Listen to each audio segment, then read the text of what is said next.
bienvenue dans ce nouvel Occulture. Si vous ne regardez pas cette vidéo le jour de sa sortie, sachez qu'elle est arrivée sur YouTube un 12 janvier. Et si cette précision est si importante, c'est parce que cette journée s'appelle le Kiss a Ginger Day, soit en français le jour où l'on embrasse un roux. Ou une rousse. En somme, cette journée est une journée mondiale consacrée à la rousseur. Alors oui, il peut paraître étonnant qu'il y ait une journée consacrée à une couleur de cheveux. Pourtant, la rousseur a été le fruit de nombreuses croyances et du coup de nombreuses persécutions. Donc pour cette journée un peu spéciale, c'est parti pour un nouveau moment de culture.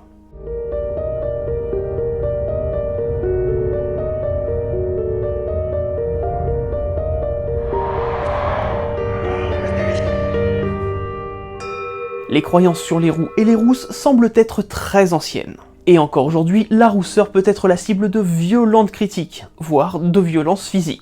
L'un des plus gros exemples est évidemment ce qu'il s'est passé après la diffusion du 11e épisode de la 9e saison de South Park en 2005. Cet épisode s'appelle Les Rouquins en français, ou Ginger Kids dans sa version originale. Dans cet épisode, Cartman compare la rousseur à une maladie, une malédiction, au fait d'être un vampire ou encore à une absence d'âme. Même si on abordera certains de ces points dans cette vidéo, l'épisode de South Park a eu pour conséquence de donner l'idée à un jeune Canadien de créer un groupe Facebook nommé National Kick a Ginger Day, ou si vous préférez, le jour national où il faut frapper un roux. Très rapidement après la création de ce groupe, la presse canadienne rapporte des agressions contre des individus aux cheveux roux.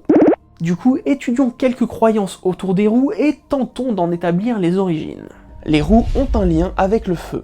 On ne sait pas trop d'où vient cette croyance, mais on suppose qu'il s'agit de la plus vieille rumeur sur les roux, le lien entre la couleur des cheveux et la couleur du feu étant assez facile à établir. On pourrait penser que cette association viendrait surtout d'Europe, vu qu'il y a une plus grande proportion de roux dans les régions nordiques, comme par exemple en Écosse, où l'on dénombre à peu près 13% de la population qui serait rousse. Par exemple, on sait qu'au 5e siècle avant notre ère apparaissent les premières traces de physiognomonie.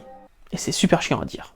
La physiognomonie est basée sur l'idée qu'en observant l'apparence d'une personne, on pourra en déduire son caractère et sa personnalité. Cette pseudoscience a perduré tout au long de l'histoire, et en particulier au Moyen-Âge avec la traduction d'un livre attribué à Aristote, tout d'abord en 1145 en latin, puis en 1243 en français. Le secret des secrets. Dans ce dernier, on peut lire: s'il a les cheveux noirs, il aime raison et justice. S'il les a roux, il est folle, secourousse de légier. Et s'il les a de couleur moyenne, entre noir et rousse, il est prud'homme et aime paix. Il se peut donc que très tôt dans l'histoire, en associant les caractéristiques du feu, c'est-à-dire instable et dangereux, aux roux, on ait eu les premières rumeurs sur leur personnalité. Néanmoins, cette couleur de cheveux se retrouve partout dans le monde, évidemment à des échelles plus ou moins importantes. Par exemple, la rousseur semble avoir inspiré l'Inde, puisque dans l'Ayurveda, une forme de médecine traditionnelle se basant sur l'équilibre d'énergie naturelle qui composerait notre corps. Il est dit que les personnes rousses ont un tempérament lié aux doshas appelé pitta. Aussi, dans cette médecine traditionnelle, on pense que les doshas déterminent l'aspect physique et psychologique d'une personne. Or, celles et ceux liés au tempérament pitta sont majoritairement associés à l'élément de feu. Donc cette fameuse logique de la rousseur associée au feu a pu apparaître n'importe où dans le monde. Ironiquement, une étude scientifique parue en 2005 explique que les personnes rousses seraient plus sensibles à la sensation de brûlure, due à un plus faible niveau de vitamine K que la moyenne. En Occident, cette croyance a pris une autre tournure, particulièrement lorsque le christianisme était à son paroxysme. Aussi, faire le lien entre les roux et le feu, c'est également faire le lien avec les flammes de l'enfer. Et donc, au diable. Les roux sont les enfants du diable. Encore une fois, on ne sait pas exactement quand ni où est apparue cette croyance. Au vu de la rareté des cheveux roux, on peut facilement imaginer que de nombreuses rumeurs ont pu se répandre sur le fait que la folie et la colère facile chez les roux seraient liées aux démons. Par extension, on peut facilement imaginer que le tout a été simplifié par « les roux sont engendrés par les démons », voire par le diable en personne. Il se peut également que des questions se soient posées sur la potentielle infidélité d'une femme avec un démon, surtout à une époque où deux parents bruns donnaient un enfant roux, et que l'on n'avait pas d'explication logique. Et c'est de cette croyance que viendrait la plus connue des rumeurs. Les roux n'ont pas d'âme. Ouais, vous voyez peut-être pas forcément le lien entre le fait d'être engendré par un démon et le fait de ne pas avoir d'âme. Eh bien, d'après la croyance populaire, pour faire un pacte avec le diable, il faut lui vendre son âme. De plus, l'âme est spécifiquement reliée aux êtres vivants, et selon les croyances, l'âme peut se trouver chez les humains, chez les animaux, et même chez les végétaux. Or, la conséquence logique de ce raisonnement est que s'ils sont engendrés par des démons ou par le diable, alors ils ne sont pas vraiment humains. Donc, pas d'âme. En soi, si vous insultez une personne rousse en lui disant qu'elle n'a pas d'âme, vous lui dites tout simplement qu'elle n'est pas humaine. Ce qui, selon les points de vue, peut avoir son avantage. Mais si vous suivez la chaîne depuis un moment maintenant, vous savez très bien qu'il y a un genre de personnes que l'on accuse d'avoir des relations intimes avec le diable. Si vous avez déjà la bonne réponse, vous aurez un bon point culture. Les sorcières. Et évidemment, les rousses sont des sorcières.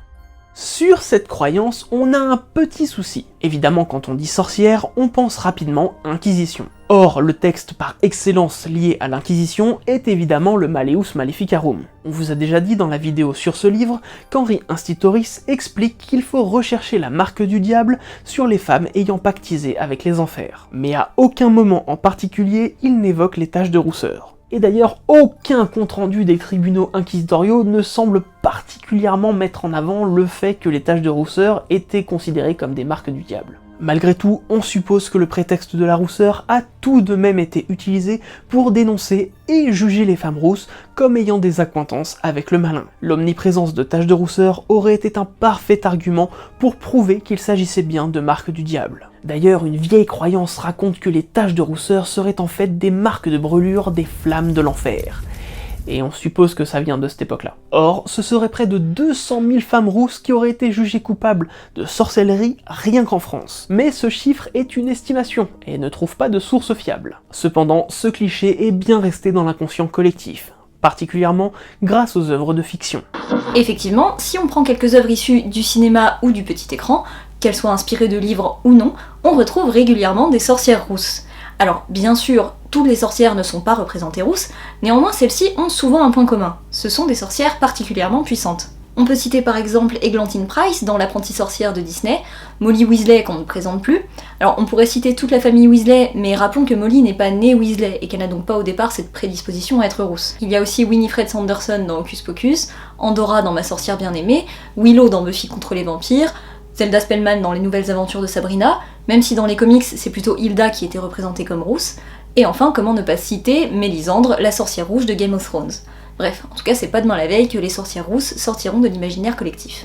Et pour rebondir sur une vidéo que l'on a faite, Lilith, qui est souvent considérée comme la première sorcière, est très régulièrement représentée comme rousse dans l'art. D'ailleurs, c'est une parfaite transition pour vous parler de la prochaine croyance, vu que Lilith est issue des textes juifs. Judas était roux. En fait, on pourrait même pousser cette croyance jusqu'à « les juifs sont majoritairement roux ». Mais commençons par Judas. Aucun texte canonique de la Bible ni aucun évangile apocryphe ne semble parler en particulier de la chevelure de cet apôtre. A contrario, on peut citer Ésaü, fils d'Isaac et frère aîné de Jacob, dans l'Ancien Testament. Dans la Genèse, on peut lire « Celui qui vint au monde le premier était roux, velu comme une peau, et il fut nommé Ésaü. L'autre vint au jour aussitôt, et il tenait de sa main le pied de son frère. C'est pourquoi il fut nommé Jacob. » Ici, rien de particulier à dire, si ce n'est qu'Ésaü est considéré comme le père des civilisations occidentales dans les traditions juives et islamiques, donc père de la civilisation romaine, ce qui pourrait avoir une connotation négative. Mais un autre personnage présent dans l'Ancien Testament pourrait être roux, le roi David. Et j'ai dit pourrait car ça passe de blond à roux selon les traductions. Dans le premier livre de Samuel, on peut lire « Alors Samuel dit à Isaïe, sont cela tous vos enfants ? Isaïe lui répondit, « Il en reste encore un petit qui garde les brebis. »« Faites-le venir, dit Samuel. Isaïe le fit donc venir et le présenta à Samuel. Or, il était roux, d'un agréable aspect et d'un beau visage. Le Seigneur lui dit, « Levez-vous et sacrez-le, car c'est celui-là. » Là, on est plutôt sur une figure positive de la Bible, David étant tout de même considéré comme un roi prophète. Donc on ne peut pas dire que les croyances négatives autour des roux viennent particulièrement de la Bible. À part ces deux personnages qui sont effectivement juifs, il n'y a apparemment pas d'autres roux. D'ailleurs, si la précision de leur couleur de cheveux est ainsi soulignée, c'est bien qu'il s'agissait déjà à l'époque d'une rareté. Or, encore une fois, il n'est rien dit sur la couleur de cheveux de Judas Iscariote. Étonnamment, ce sont les artistes qui définiront cet apôtre comme roux. Ce n'est qu'après l'an 1000 qu'apparaîtront sa chevelure et sa barbe rousse, d'abord dans les miniatures, puis sur d'autres supports d'images comme les vitraux ou la peinture. C'est ainsi qu'il finira roux dans l'un des tableaux les plus connus sur Jésus et ses apôtres, la scène de Juan de Juanes. D'après l'historien médiéviste Michel Pastoureau, cette iconographie trouve ses origines en Allemagne et dans le nord-est de la France. Cette représentation s'étendra dans toute l'Europe chrétienne pour finir par devenir, à la fin du Moyen-Âge, début de l'époque moderne, l'un des attributs majeurs de Judas. Et ce détail fera de la rousseur la couleur de la trahison, et celle des Juifs en général. Même Jésus sera parfois représenté comme roux dans certains tableaux, révélant non pas sa traîtrise, mais tout simplement son statut de Juif. Et si l'évolution de cette couleur de cheveux dans l'art vous intéresse, on ne peut que vous conseiller la vidéo d'art contemporain. On vous met le lien en description. Les roux sont des vampires.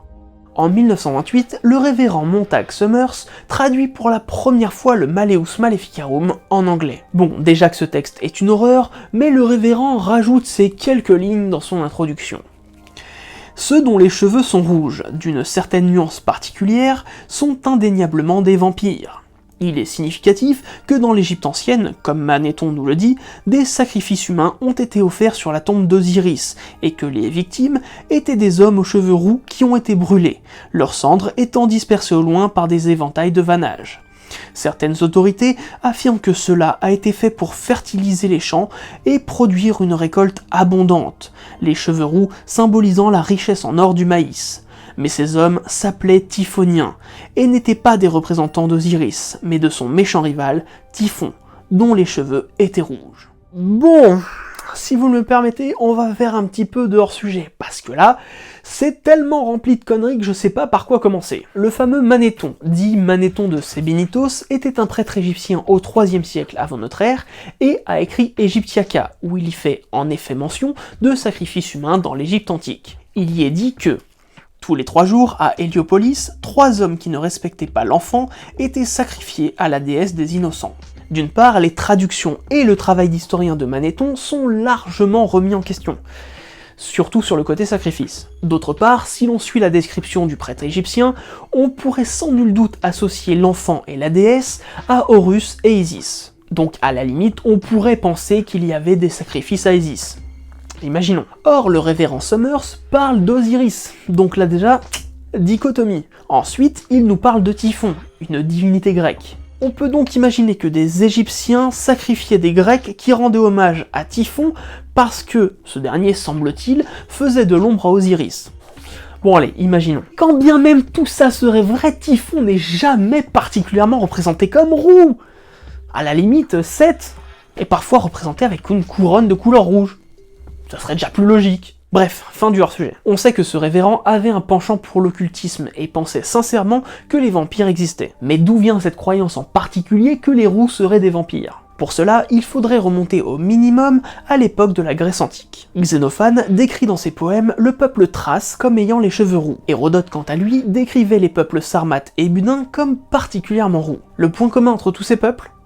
Les Balkans. Ce sont dans les Balkans que les vampires trouveraient leur origine, à travers les Strigoi. On vous explique tout ça dans l'épisode sur les vampires. La légende voudrait que déjà à l'époque, il y avait une croyance selon laquelle les personnes rousses se transformeraient en Strigoi à leur mort. Cette croyance serait restée, se serait transmise et se serait transformée petit à petit en « les roux sont des vampires ». Aussi, on peut souligner que dans l'épisode de South Park, Cartman dit que les roux sont des diurnambules, prétendant que c'est grâce à ça qu'ils peuvent se déplacer de jour. On appelle ces personnes des diurnambules. Mais au-delà de ça, en VO, il utilise le terme de Daywalkers. Ceci est une référence à Blade. Alors non, Blade n'est pas roux, mais dans l'univers Marvel, il est un Dampire, c'est-à-dire un demi-vampire, qui a la capacité de se déplacer de jour. L'un de ses surnoms est d'ailleurs Daywalker. Encore une fois, on sous-entend ici que les roux ne sont pas vraiment des humains. Les roux ont le tempérament du renard.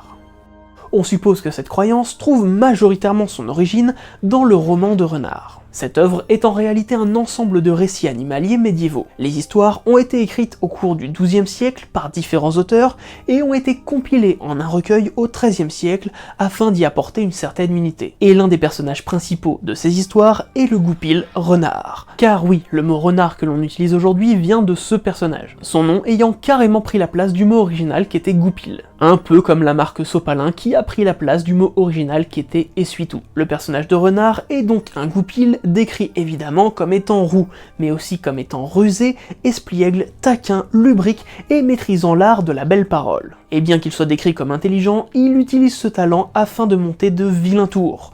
lui donnant ainsi le surnom de maître des ruses. Plus tard, la zoomorphologie fera son apparition. Cette nouvelle pseudoscience est considérée comme descendante de la physiognomonie. Cette fois, l'idée est de comparer les traits humains aux caractéristiques des animaux. Il a donc paru évident de comparer la chevelure rousse à la fourrure du renard. La zoomorphologie donnant une pseudo-crédibilité à cette croyance selon laquelle les roux auraient le tempérament du renard. Ou du goupil. Le racisme envers les roux est un mythe. Oui, ça quelque part c'est vrai. Le groupe des roux n'a jamais été considéré comme une race. Donc à proprement parler, ils ne peuvent pas subir de racisme. Par contre, la discrimination, ça oui, et encore aujourd'hui, ils continuent de la subir. Avec beaucoup d'autodérision a été créé le terme de roussisme pour évoquer les discriminations envers les roux, qui pourraient s'apparenter à du racisme. Alors oui, cette tendance semble diminuer avec le temps, mais on avait quand même envie de vous montrer quelques exemples qui ne seraient clairement pas passés avec une orientation sexuelle ou une couleur de peau. En décembre 2009, la chaîne de magasins Tesco distribuait 7 cartes de Noël indiquant « Le Père Noël aime tous les enfants, même ceux qui sont roux ». En septembre 2011, Cryos International, l'une des plus grandes banques de sperme au monde, a annoncé ne plus accepter les dons des roux par manque de demande. En novembre 2017, Thierry de Mézières, le journaliste chargé des portraits dans l'émission 7 à 8, compare indirectement le fait d'être roux à un handicap. Vous êtes né roux, bègue, avec un problème de tympan et un problème de vision. Donc autant dire que ce n'est pas demain la veille que les clichés sur les roux disparaîtront. Qui plus est, il existe encore plein d'autres rumeurs sur les roux qui existent et qui sont un peu moins liées au thème de la chaîne. On peut citer par exemple le fait que les roux et les rousses sentiraient plus fort, tout ça à cause d'un taux de soufre supérieur à la moyenne, d'environ 10%. Ou encore que les rousses seraient plus enclins au sexe, sous prétexte que certaines civilisations les voyaient comme un modèle de beauté, à l'image de l'Empire romain, où certaines femmes de haut rang n'hésitaient pas à commander des perruques rousses afin de les utiliser comme parure de beauté. Et en plus de cela, à une époque en France, les prostituées étaient obligées de se teindre en rousse. Et pour finir cette vidéo, quelques mots du XVIIe siècle, issus d'une correspondance de Savinien de Cyrano de Bergerac, répondant à la censure de faire l'éloge d'une femme rousse. Une belle tête sous une perruque rousse n'est autre chose que le soleil au milieu de ses rayons, ou le soleil lui-même n'est autre chose qu'un grand œil sous la perruque d'une rousse. Cependant, tout le monde en médit à cause que peu de monde a la gloire de l'être. Et 100 femmes à peine en fournissent une parce qu'étant envoyé du ciel pour commander, il est besoin qu'il y ait plus de sujets que de seigneurs. Voilà, cette vidéo est maintenant terminée. On espère qu'elle vous a plu et qu'elle vous a permis d'en apprendre plus sur certaines croyances autour des roux et des rousses. On se doute bien qu'il doit exister encore plein d'autres croyances autour de la rousseur à travers le monde, donc si vous en connaissez que l'on n'a pas cité, n'hésitez pas à nous le dire en commentaire. Un grand merci à Demoiselle d'Horreur d'avoir participé à cet épisode et on vous invite évidemment à découvrir sa chaîne. N'hésitez pas à partager la vidéo si elle vous a plu et on se retrouve sur Facebook, Instagram, Twitter et même sur Tipeee si vous voulez soutenir la chaîne. Enfin, comme d'habitude, on se donne rendez-vous très vite pour un nouveau moment de culture.